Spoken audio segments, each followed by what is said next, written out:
This is Optimal Health Daily, episode 2043, Why You Should Ditch the Scale and What You Should Do Instead, by Lea Genders of leagendersfitness.com, and I'm Dr. Neil Malik.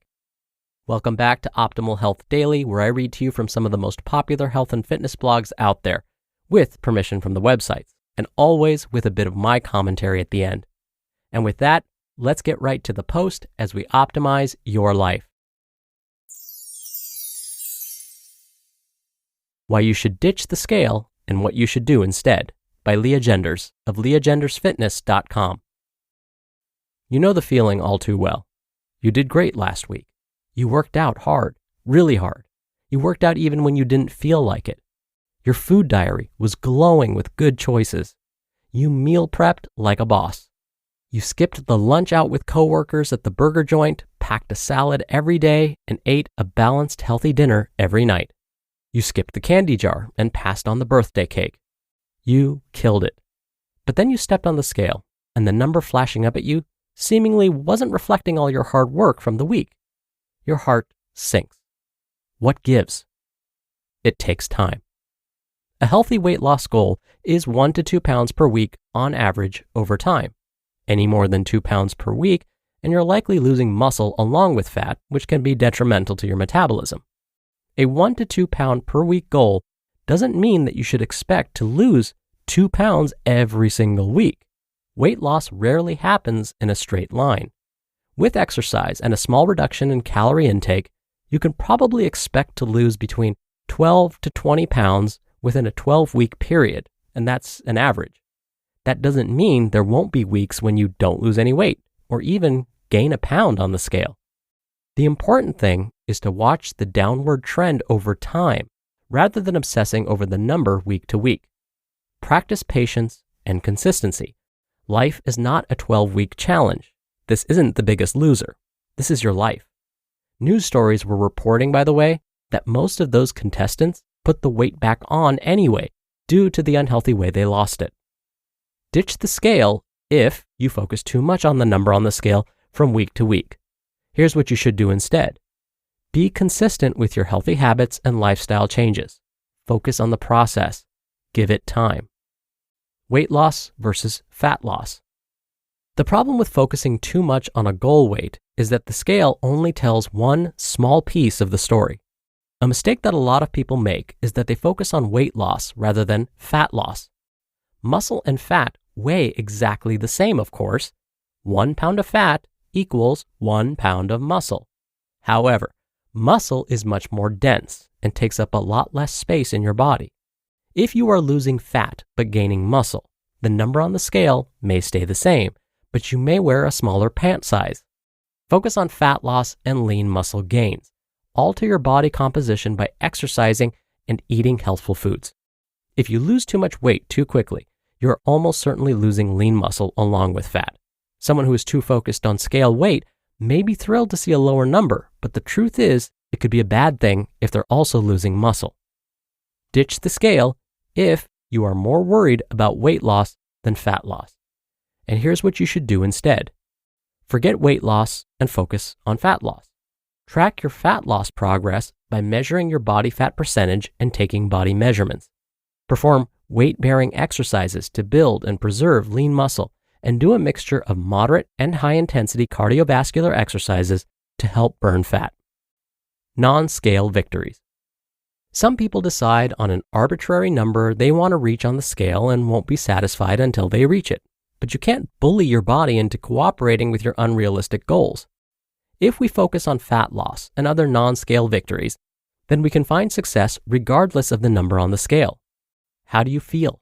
How well are you sleeping? How do your clothes fit? How are your energy levels? How has your athletic performance improved in sports and in life?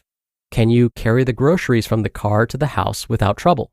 Can you chase the kids or dogs around the backyard or climb the stairs without getting winded?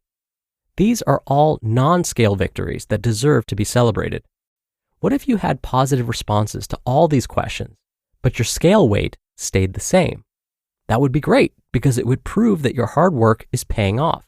You are now healthier, more athletic with improved body composition. Ditch the scale if you can't see past the scale to appreciate the successes in non-scale victories.